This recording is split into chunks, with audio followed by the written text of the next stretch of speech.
Right now. Well, good morning. Welcome to 10 News Conference. I'm Bill Rappleye. Deb DeBare has been the executive director of the Rhode Island Coalition Against Domestic Violence and been with the organization for more than 20 years. And she's moving on. But she's here today to talk to us about the progress that has been made and where she's going to. Thanks very much for coming in, Deb. Thanks for having me. So, when you first got involved in this, you were still in college. Yes, that was a long time ago. And a lot has tended to hit his wife? No, I mean, it's a completely different world today when you think about how much has changed in just 25 years or so.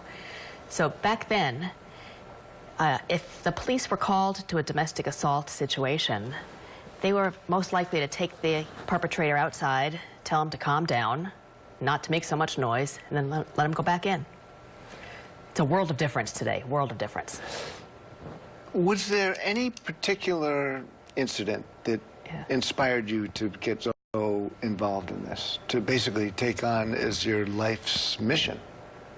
Well, you know, there wasn't one particular incident, but it was during that critical time period in one's life when you're in your early 20s and thinking about the world and the big problems in the world, things like that, where I was just struck by the inequities that faced women in general.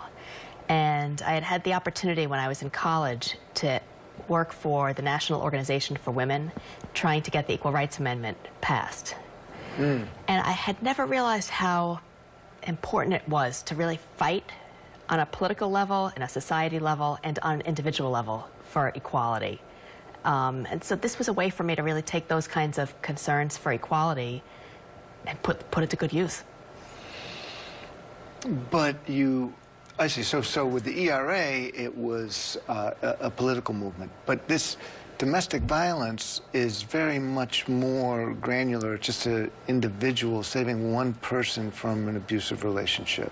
You know, on one hand, Bill, it is individual, but I've always viewed it as more of a big picture issue. And what I mean by that is you can try to save one person at a time or help one batterer get treatment one at a time, but you're never going to stem the tide. There still will be domestic violence.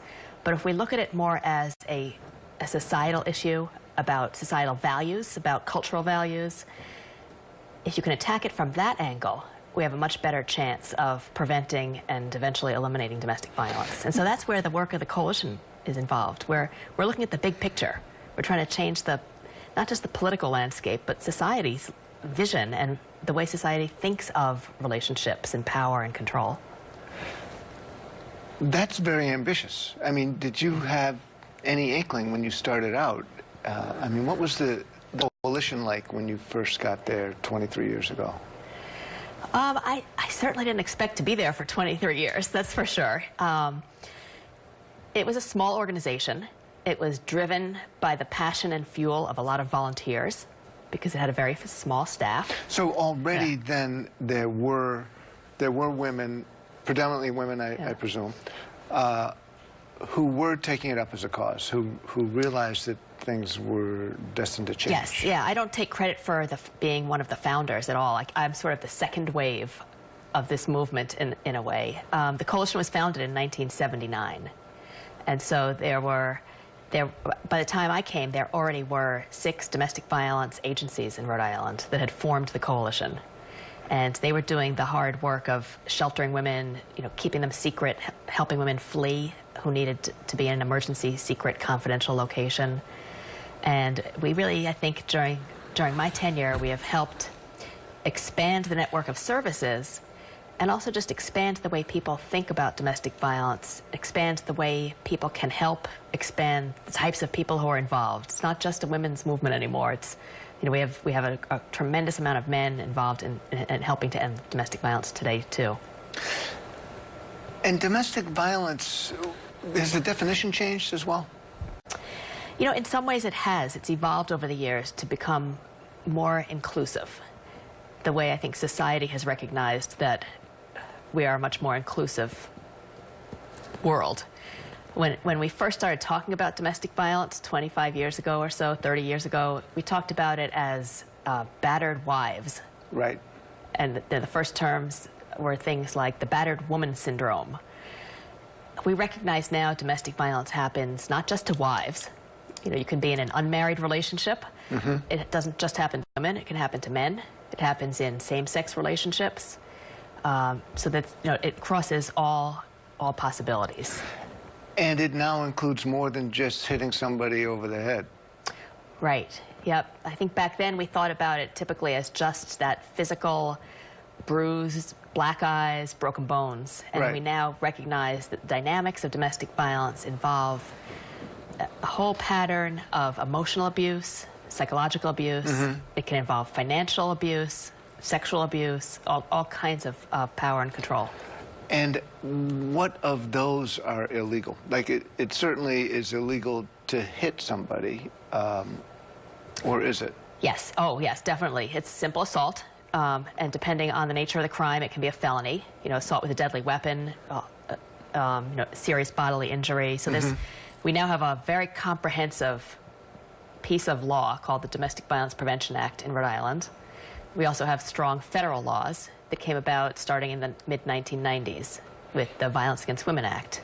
So it's a law to, for example, kidnap your partner, your intimate partner, and transport them against their will across state lines.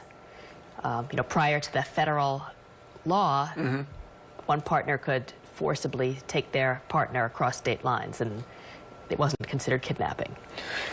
But if I were to control the finances in my home with the objection of my spouse, is that a crime?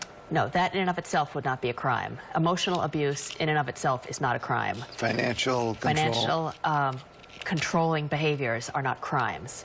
But we recognize them as part of the dynamics of abuse. And we have services in place and educational programs to try to help victims understand the dynamics and know what supports are out there.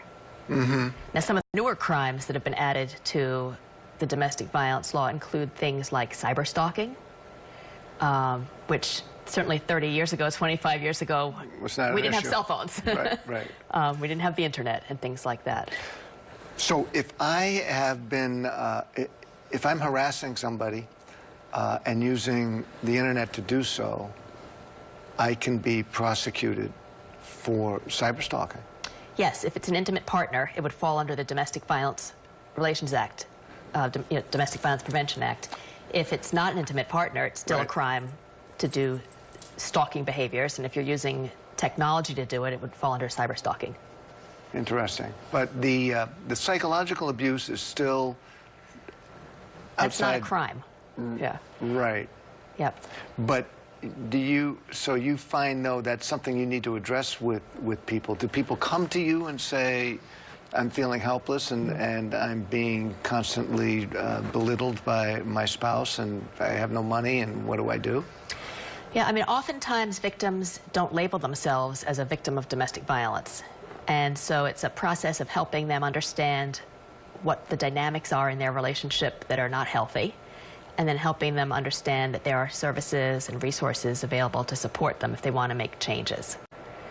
These changes don't happen overnight. As you know, it's a complex situation. Well, and then the more they start standing up for themselves, the more likely they are to be abused, no? Right. It often, the abusive behavior often escalates when a victim starts to take steps to become more independent or more assertive. Yeah. And so that's why it's so important to have an advocate, to talk about safety planning, and to think about the potential precautions that a victim needs to take before they take any significant actions to get themselves out of the situation. Sure. We're going to take a short break. We will continue our conversation with Deb DeBare, who is leading the Rhode Island Coalition Against Domestic Violence later this year, after these commercial messages.